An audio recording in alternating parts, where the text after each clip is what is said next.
hirap talaga. Really hard. Katulad ko, may edad na ako. Talagang Too old. 64 years old. Yeah. January, 65 na. Pero, Yeah. The knees hinihina ako. problem. Isa na, papaluhod nga ako yan. Natutumba ako pag lalabas ako yan. Nangangapit ako dyan sa mga ko. Oh. My name, Eugene. Ah, that is your name. Eugene. Okay, and this is Ego. Eagle. Oh. Okay. And Ah, what about Ito talaga. Kung What pa ito, about the- simula pa ito nung binata pa ako, long hair na talaga ako. Okay. Kaya mga hindi ka mananiniwala na 64 na ako eh. So you never cut this. Pilipino. Very smart. Yan.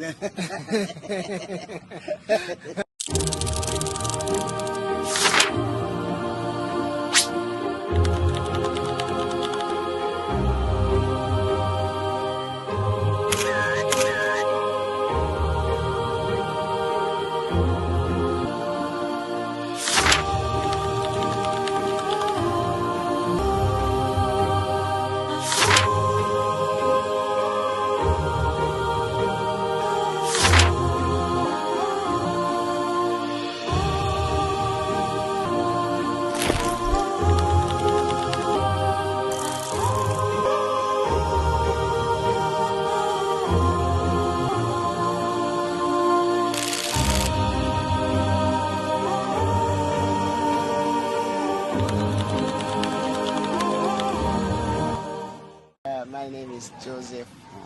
Yeah. I'm Eugene. Okay, nice to meet you, Eugene. Thank you. Yeah. Today we are here. We wanted to talk about life experience, like some advice. How is life? Experience how you grew up. If you are married, if you have children. Dito kasi sa amin, sa Pilipinas, maraming maghihirap. Hindi naman lahat mayroong trabaho. Minsan, yung iba wala.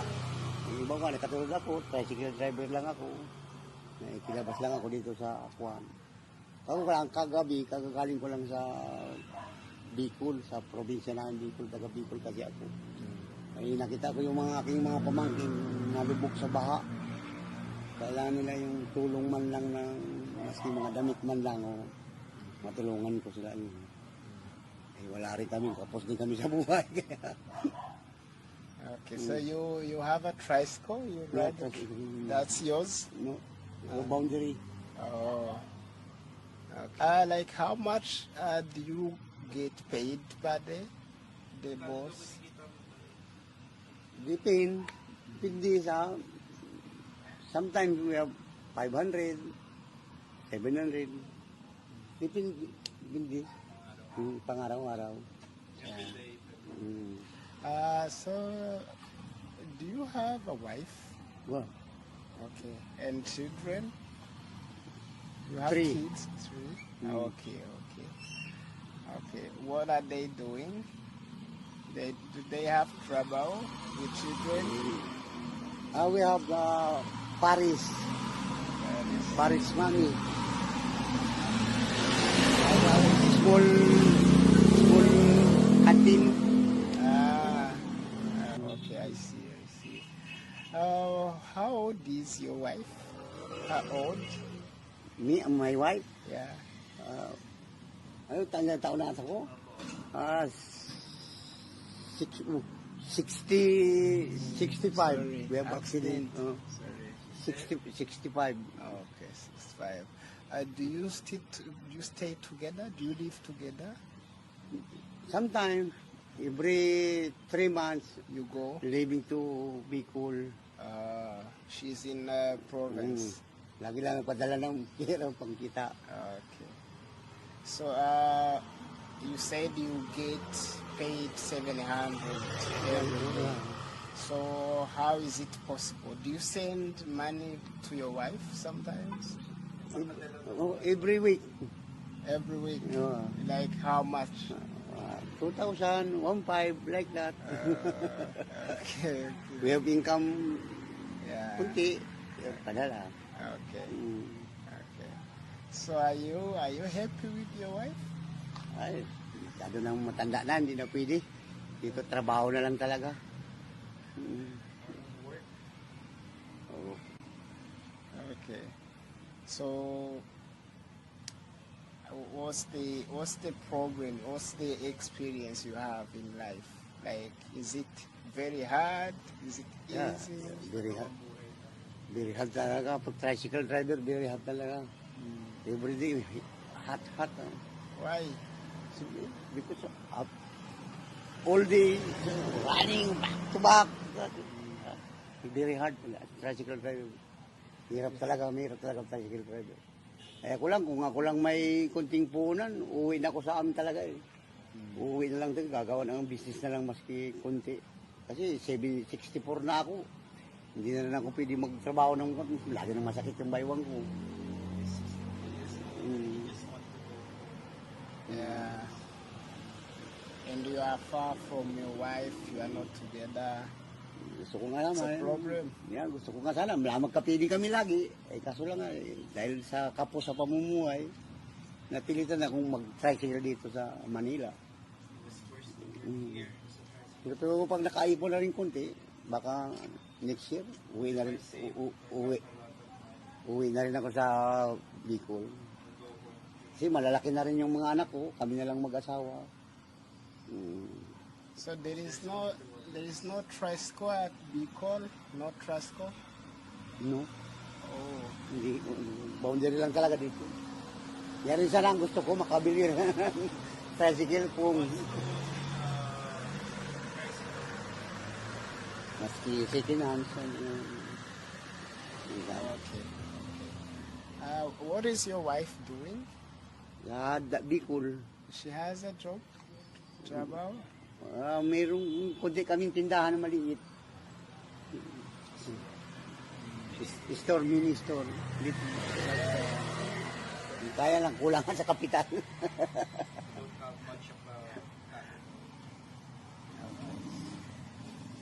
I see. So, your children are they at school or not? Wala na.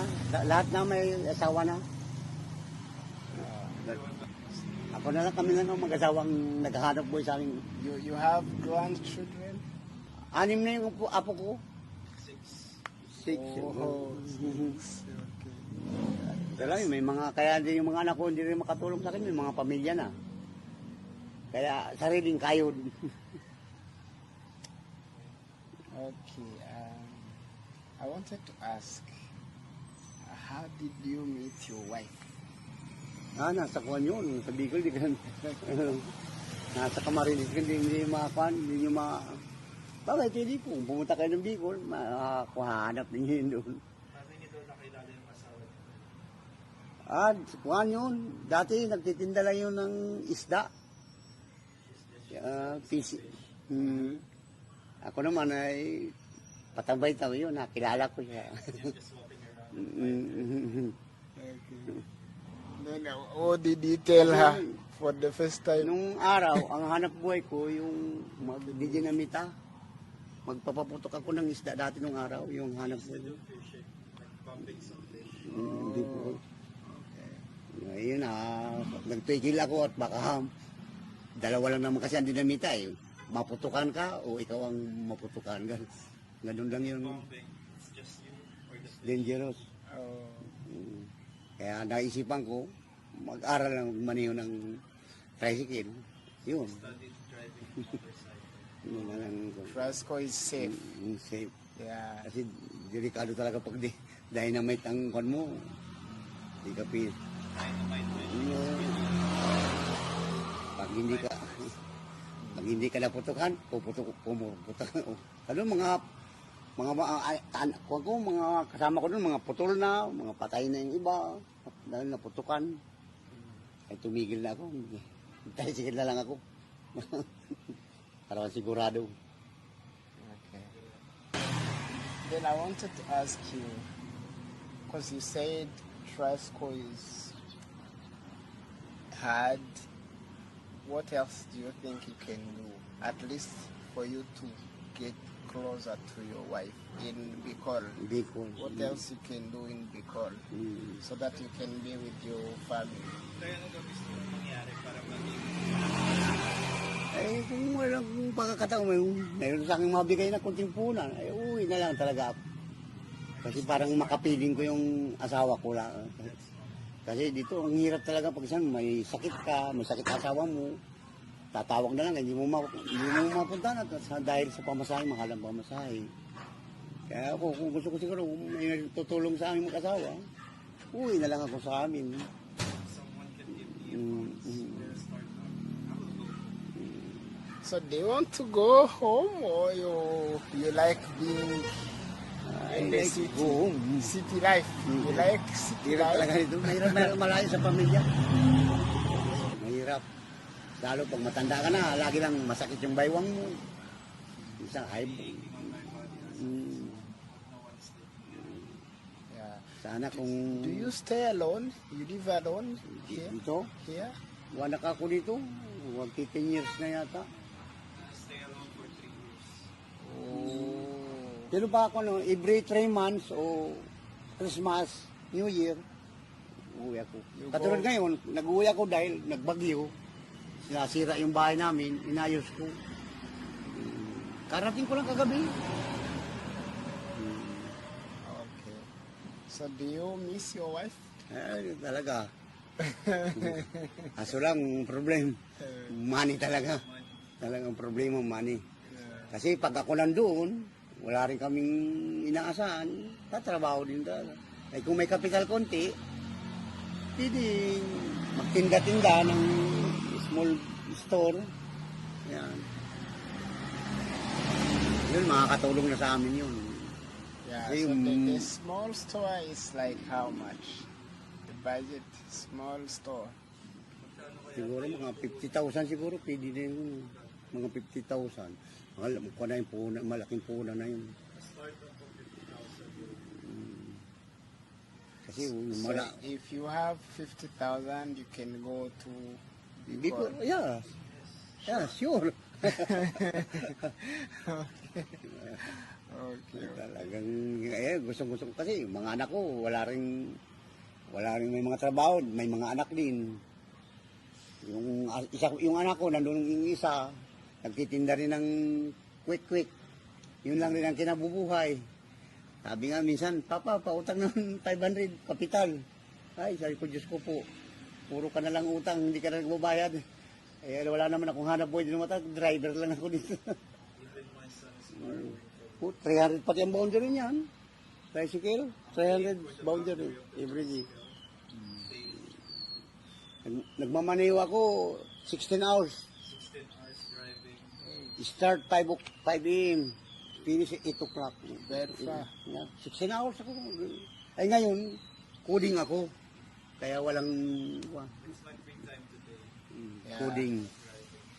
Kaya rest. Today's rest. Tomorrow start yeah, again. Yeah, you have to rest. Saka ako dito, 1 week, 4 days lang ay 4 days lang ko namin. Ay 5 days lang. May coding kaming 2 araw eh. Martes saka Sabor, Saturday o Sunday, palit-palit.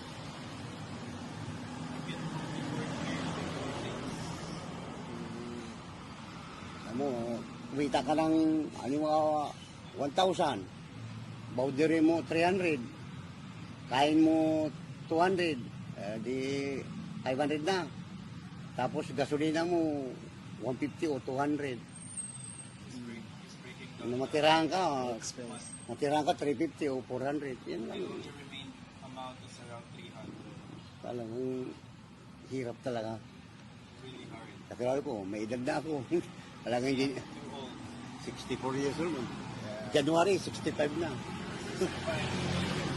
Pero, ito po, Yeah. The knees hindi na ako. problem. Isa na, papaluhod nga ako yan, natutumba ako. Labas ako dyan. Nangangapit ako dyan sa mga ko.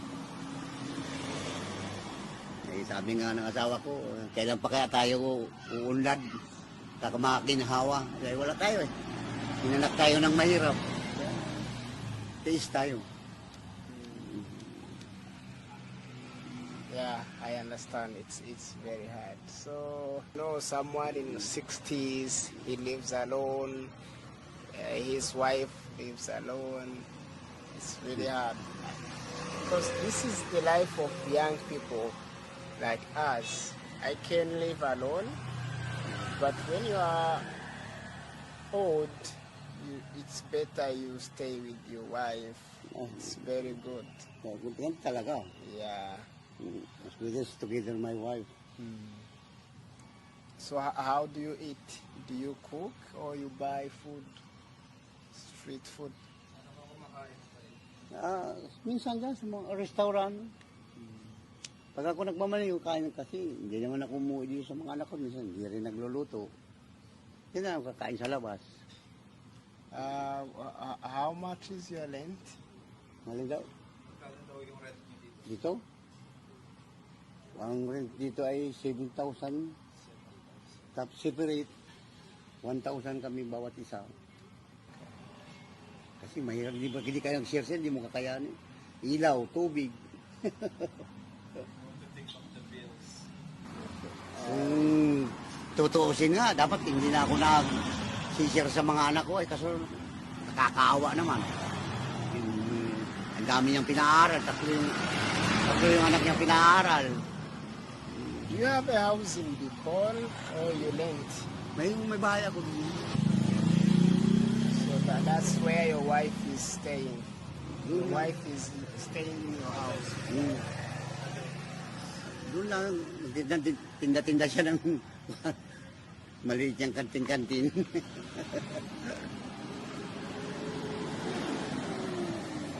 Okay. I wanted to ask you, so what do you wish, like, to tell maybe those who watch us, maybe they can support you to get money and go back to Bicol and you start a small business? Kung ako talagang mabibigyan, ay talagang uuwi na ako sa amin. I just wanna go back. You miss your wife? Together my wife. Yeah. His problem is financial, no money. Kung mayroon kaming kuning-kunan, sabi, tinda-tinda kami ng maski paris-paris lang. Kapital-kapital lang yung... Okay. Yeah, I think we are getting to the end of our interview. So, but when you were young, what did you like? Like playing basketball, football, Ay, wala na. Hindi. Ano Volleyball talaga. volleyball? Volleyball talaga ako. Oh, so you like yung volleyball. volleyball? Okay. I saw you have tattoo here. Yeah. Sa kwan ito, tinatuto sa Puerto Galera. Kasi nagtrabaho rin ako dati sa kwan eh. Sa yate. Nagyate rin ako eh. Nagkwan ako sa yate. Doon ako na destino sa Puerto Galera, tinatuan ako kay Captain Greg. Dito tato to 1992. Okay. Oh, Yeah. so you put it in 92? 92. Eish! 1992 ito tato. Oh my God. Before is tinata 50 pesos. $50. Oh. Before 1992. Ngayon siguro mahal na ito. Kung pa ito, sa Puerto Galera ito, kay Captain Greg. Sa Sabang. Tagal ako doon. 4 na taon ako doon. It was very expensive, $50. Oh. My name, Eugene. Ah, that is your name. Eugene. Okay, and this is Ego. Eagle. Oh, okay. And Ah, what about Hindi talaga. Kung What pa ito, about the- simula pa ito nung binata pa ako, long hair na talaga ako. Okay. Kaya mga hindi ka mananiniwala na 64 na ako eh. So you never cut this. Long time ago. Oh, yeah. So you look like a star. Yeah. Like, lahat ito, Batista. Yeah. Wrestler. Kasi noon, hindi man ako malaki ang tiyan ko. Talagang bato-bato ko. Yan ang inidol ko, si Kwan. Si Batista. Talaga. Kaya idol is Batista, wrestler. Okay. Wala na mga ngipin. Wala, tanda na eh. Wala na. No more Old man. teeth. No more teeth. Yeah, that's the age. Okay, so yeah, thank you, Dai, for the interview. Mm. Yeah, it was really nice. So, but I want to ask you, what is the advice like for a happy life? Because you don't have money, but you look happy. Eh, kasi dito sa Pilipinas talagang sakit na yan eh. Yung iba naman kasi, tamad naman magtrabaho. Nag-aasa lang sa gobyerno. Pero ako hindi. Hindi ako nag-aasa sa government. Talagang kayod talagang kayod ka talaga. Walang problema. Ay, oo, ganun. Happy. Happy. Talagang masaya ay talaga. Kung problemahin yung problema mo yan, number one yan, makakaisip ka ng masama. Easy, smile. Okay, so what's that you are making? See? This one. What is it? Lalagyan ng kwan. Lalagyan ng money, ng barya. Mika, That's for your tricycle? yeah, Oh. the money. Okay. Chin, queens, Oh. the queens. For the coins? Yeah. Okay, okay. Like that. Okay. Oh, It's like this. okay, okay. I see. Filipino. Very smart. Yeah. Kasi ito, pag binili mo ito, 200. Oh, 200 pesos. yeah. Ay, ako na lang make like that. So you don't want to buy it, you do it yourself. No, 200 pesos we buy. Yeah. It's me, it's free. We have little blue. So we hope our viewers can